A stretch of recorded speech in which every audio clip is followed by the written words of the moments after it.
ఊజు దేశమందు యోబు అను ఒక మనుషుడుండెను. అతడు యథార్థవర్తనుడును న్యాయవంతుడునై దేవుని యందు భయభక్తులు కలిగి చెడుతనము విసర్జించినవాడు. యోబు గారు బహు ఆస్తిపరుడై ఉండెను. ఒక దినమందు యెహోవా సన్నిధికి దేవదూతలను ఆ దూతలతో పాటు అపవాది అయిన సాతాను కూడా వచ్చెను. అపవాదియగు సాతాను దేవుని ఆధీనములోనే ఉన్నాడు. ఆ సాతాను యెహోవా దేవునితో ఇట్లనెను, యోబు నీతిపరుడు యథార్థవంతుడు గదా, మీరు దయచేసిన ఆస్తి వలన భక్తిపరుడుగా ఉంటున్నాడు. తనకున్న ఆస్తి లేకపోతే భక్తి ఉండదు, నీతి ఉండదు, యథార్థత ఉండదు అని పలుకగా, యెహోవా దేవుడు యోబును పరీక్షించుటకు తనకున్న సమస్తమును ఏమీ లేకుండా చేసెను. కానీ యోబు తన భక్తిని, నీతిని, యథార్థతను విడిచిపెట్టలేదు. ఆ దేవాది దేవుడు కొన్నిసార్లు మనల్ని కూడా పరీక్షిస్తారు. మన యొక్క భక్తి జీవితాన్ని పరీక్షిస్తారు. ఏమీ కంగారు పడవద్దు. మనము ఎన్ని కోల్పోతామో అంతకంటే అధికముగా దేవుడు దయచేయును. మన యొక్క భక్తి జీవితము ఎప్పుడు నిరూపించబడుతుంది? ఈ ప్రశ్నకు జవాబు కామెంట్ ద్వారా తెలపండి.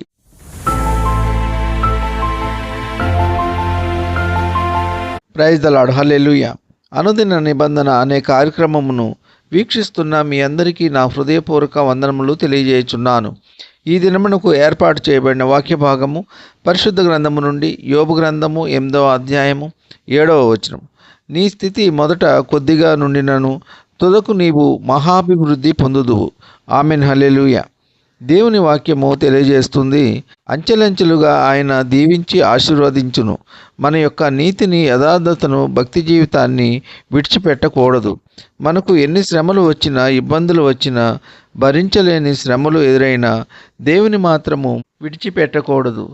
యోబు భక్తుడు, నీతిమంతుడు, యథార్థవంతుడు, భక్తిపరుడు, దేవుని యందు విధేయత గలవాడు, నమ్మకమైన వాడు. భూమి మీద యోబు వంటి నీతిమంతుడు, యథార్థవంతుడు, దేవుని యందు భయభక్తులు గలవాడు యోబు ఒక్కడే స్పష్టంగా తెలియజేసినారు.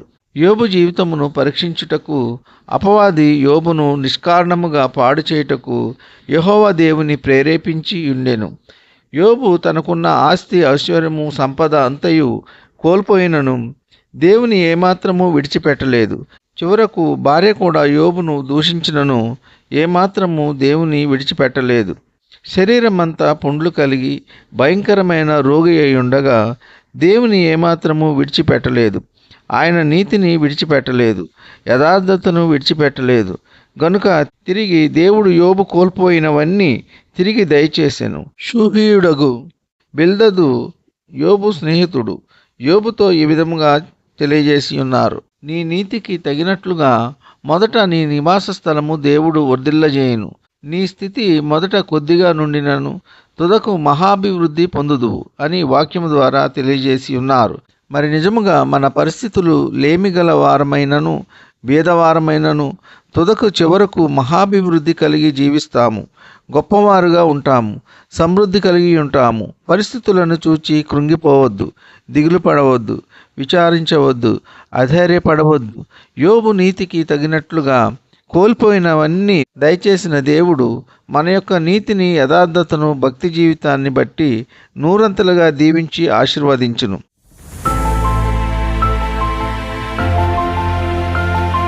మీరు వినిన వాక్యము మీకు ఆశీర్వాదకరంగా ఉన్నట్లయితే ఆమెన్ అని కామెంట్ చేయండి. మీరు విన్న వాక్యంపై మీ యొక్క అభిప్రాయాలను కామెంట్ ద్వారా తెలియజేయండి. మీరు విన్న వాక్యము మరికొంతమందికి షేర్ చేయటం వలన దేవుని సువార్త పరిచర్యలో మీరు కూడా పాలిభాగస్తులు కాగలరు.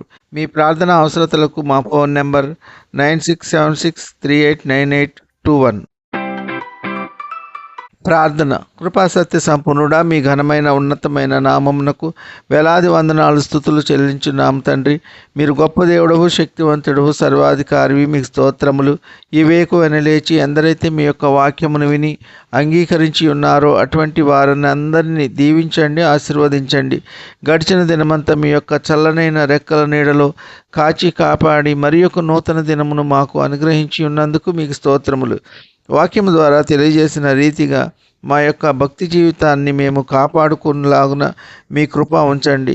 యోబు గారు వలె ఎన్ని శ్రమలు వచ్చినా, నిందలు వచ్చినా, సమస్తము కోల్పోయినా దేవుని విడిచిపెట్టకుండా ఉండి దేవుని అనుగ్రహం పొందినట్లుగా మేము కూడా మాకు ఎన్ని శ్రమలు వచ్చినా భక్తి జీవితాన్ని విడిచిపెట్టకుండా మిమ్ములను స్తుతించి ఆరాధించి మీ యొక్క దీవెనలు ఆశీర్వాదములు పొందులాగున మీ కృప ఉంచండి.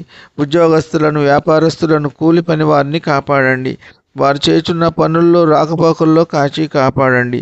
వ్యాధిగ్రస్తులను బాగు చేయండి, స్వస్థపరచండి. శరీరంలో ఎక్కడ ఎటువంటి బలహీనత ఉన్నా యేసు నామంలో ఇప్పుడే వారి బలహీనతలన్నిటి నుండి విడుదల కలుగునుగాక. ఈ కొద్ది మనవులు ప్రభు అయిన యేసుక్రీస్తు పేర వేడుకుంటున్నాం తండ్రి, ఆమెన్. ప్రతిరోజు దేవుని సందేశము వినుట వలన రోజంతా దేవుని కాపుదల ఉంటుంది, మనసుకు నెమ్మది కలుగుతుంది, మరియు దేవునితో సంబంధము కలిగి ఉంటాము. దేవుని కృపను పొందుకుంటాము, దేవుని శక్తిని, బలమును పొందుకుంటాము, అపాయముల నుండి తప్పించబడతాము. మన కుటుంబం చుట్టూ ఆయన దూతల కాపుదల ఉంటుంది. ప్రతిరోజు దేవుని వర్తమానములు వినండి, దేవుని దీవెనలు పొందండి. God bless you.